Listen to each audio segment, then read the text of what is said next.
Hi students, आज पुनः second chapter की एक नए टॉपिक आप लोगों के लिए लेके आए हैं और उस पर आप लोग के समक्ष चर्चा करेंगे। आज का topic PPC, production possibility curve, उत्पादन संभावना वक्र। मीनिंग ऑफ पीपीसी, उत्पादन संभावना वक्र का अर्थ। उत्पादन संभावना वक्र वह वक्र है जो दो वस्तुओं की विभिन्न वैकल्पिक उत्पादनों की संभावनाओं तथा संयोगों को दिखलाती है, जिन्हें दिए हुए साधनों की तथा उत्पादन की तकनीक द्वारा उत्पादित किया जा सकता है। इंग्लिश वाले नोट कीजिएगा।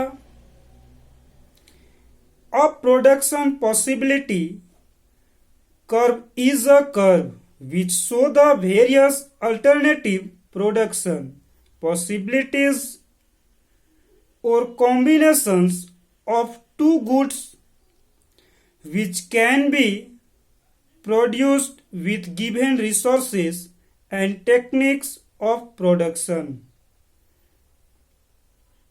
Definitions of PPC, उत्पादन संभावना वक्र की परिभाषा। सैम्युअल्सन के अनुसार उत्पादन संभावना वक्र वह वक्र है जो दो वस्तुओं या सेवाओं के उन सभी संयोगों को प्रकट करती है जिनका अधिकतम उत्पादन एक अर्थव्यवस्था के दिए हुए साधनों तथा तकनीक के द्वारा साधनों के पूर्ण रोजगार की स्थिति में संभव होता है। इंग्लिश वाले नोट कीजिएगा, डबल इनवाइटेड दे के लिखिएगा। Production possibility curve is that curve which represent the maximum amount of pairs of goods or services that can both be produced with an economy given resources and technique, assuming that all resources are fully employed। Full stop दीजिएगा, double inverted coma से close कीजिएगा और dash देके author का नाम लिखिएगा, सैम्युअल्सन। एज्यूम्पशंस of production possibility curve, उत्पादन संभावना वक्र की मान्यताएं। उत्पादन संभावना वक्र की चार मान्यताएं हैं। पहला, उत्पादन के साधनों की स्थिर एवं सीमित मात्रा, fixed and limited quantity of factors of production. दूसरा, उपलब्ध साधनों का पूर्ण एवं कुशल उपयोग, fuller and efficient utilisation of the available resources. तीसरा, स्थिर तकनीक, कंटेंट टेक्निक टेक्नोलॉजी। चौथा, दो वस्तुएं, टू गुड्स।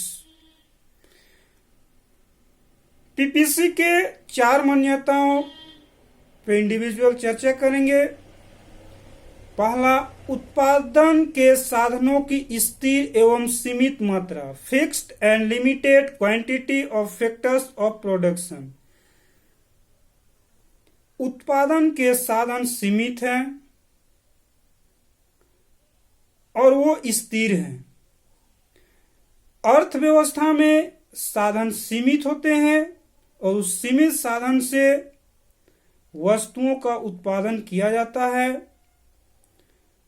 एक वस्तु का उत्पादन जो सीमित साधन में लगाया जाता है उसका वैकल्पिक दूसरी वस्तु के उत्पादन में लगाया जा सकता है। दूसरा, उपलब्ध साधनों का पूर्ण एवं कुशल उपयोग। पीपीसी का ये दूसरा मान्यता यह बतलाता है कि अर्थव्यवस्था में उपलब्ध साधनों का कुशल एवं पूर्ण उपयोग किया जाना चाहिए। अर्थात जिस वस्तु के लिए उस साधन को रखा गया है या उपयोग किया जा रहा है, उस वस्तु के पूर्ण उत्पादन में उस साधन का प्रयोग किया जाना चाहिए। तीसरा, स्थिर तकनीक। ये पीपीसी का तीसरा मान्यता ये बतलाता है कि साधन स्थिर है, उसको कोई परिवर्तन नहीं किया जा सकता है। जो भी साधन है उसमें किसी तरह का कोई परिवर्तन नहीं किया जा सकता है। चौथा, दो वस्तुएं। अर्थव्यवस्था में ये माना गया है कि दो वस्तुओं के वैकल्पिक रूप के अनुसार एक साधन का प्रयोग या उपयोग किया जा सकता है। अब उत्पादन संभावना वक्र की विशेषताएं।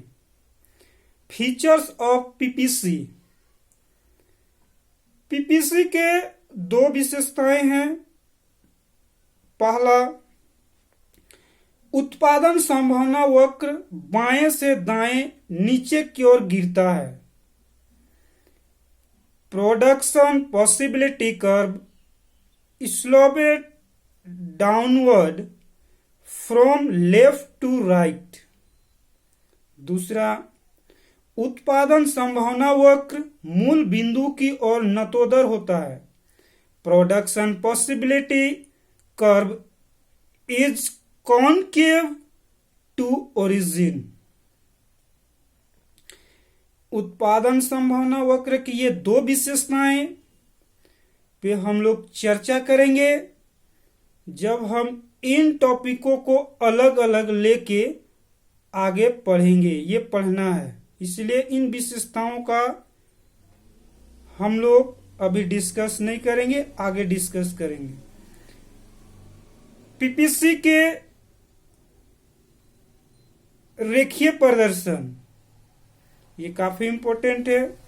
उत्पादन संभावना वक्र की रेखीय प्रदर्शन। उत्पादन संभावना वक्र के रेखीय प्रदर्शन के तीन विकल्प दिए हुए हैं। पहला, किसी दो वस्तु के उत्पादन के लिए जो सीमित साधन अर्थव्यवस्था में उपलब्ध है, उस साधन में पहला वस्तु के उत्पादन के लिए यदि सभी साधन का उपयोग किया जाता है तो दूसरी व्यवस्था का उत्पादन शून्य होगा। दूसरा, यदि दूसरी वस्तु के उत्पादन के लिए उपलब्ध साधन का कुल प्रयोग किया जाता है तो पहली वस्तु का उत्पादन 0 होगा। और तीसरी विकल्प यह है कि अर्थव्यवस्था के कुछ साधन का उपयोग पहली वस्तु के उत्पादन में तथा कुछ यानी शेष साधन दूसरी वस्तु के उत्पादन में लगाया जा सकता है। इस तरह से पीपीसी के रेखीय प्रदर्शन अर्थात पीपीसी में किसी भी दो वस्तुओं के रेखीय प्रदर्शन के लिए तीन मान्यताएं काफी महत्वपूर्ण है। इन्हीं तीन वैकल्पिकों के आधार पे हम रेखीय प्रदर्शन करते हैं। सर्वप्रथम पीपीसी में रेखीय प्रदर्शन, दो वस्तुओं के रेखीय प्रदर्शन करने के लिए सबसे पहले एक सारणी तैयार किया जाता है। आप सारणी तैयार कीजिएगा। सबसे पहले 3 कॉलम आप खींचिएगा। पहला कॉलम, दूसरा कॉलम, तीसरा कॉलम।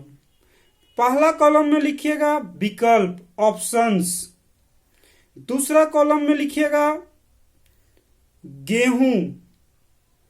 उसके नीचे ब्रैकेट में लिखिएगा उपभोक्ता वस्तु। ठीक उसके बगल में लिखिएगा लाख टन, यानी इसका उत्पादन टन में किया जा रहा है।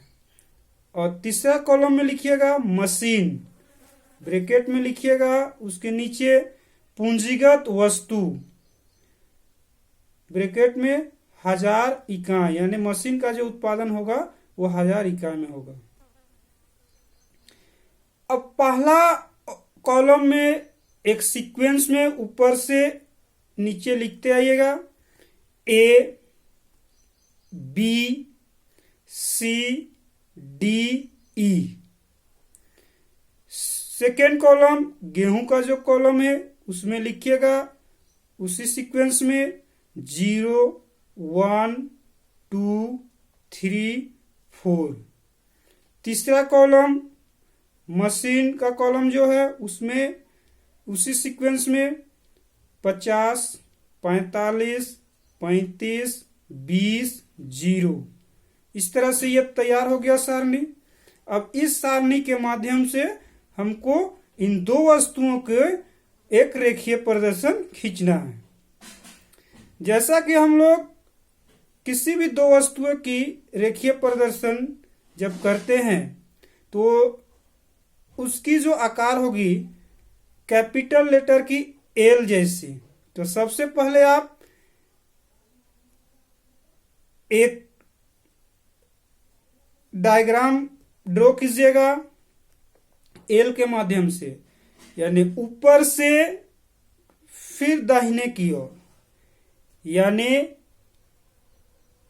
इसको नाम दीजिएगा y0x। OX गेहूं के उत्पादन को शो कर रहा है, OY मशीन के उत्पादन को शो कर रहा है। जैसा कि आप इस डायग्राम में देख सकते हैं,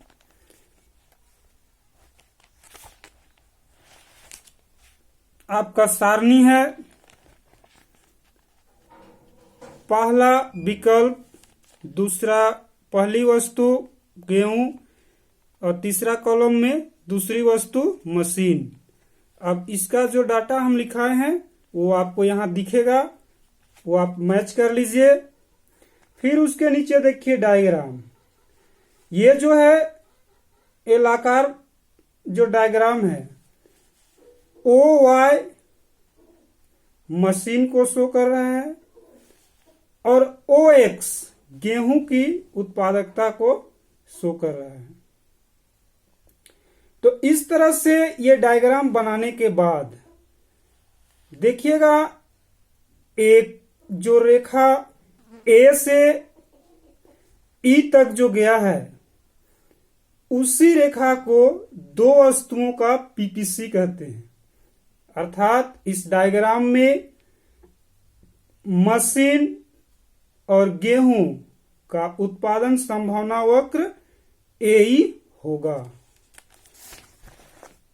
इस वीडियो में हम PPC से संबंधित आप लोग के समक्ष चर्चा किए। अगले वीडियो में फिर एक नए टॉपिक लेके आप लोगों के समक्ष आएंगे और उस पर चर्चा करेंगे। आज के लिए इतना ही रखते हैं। धन्यवाद।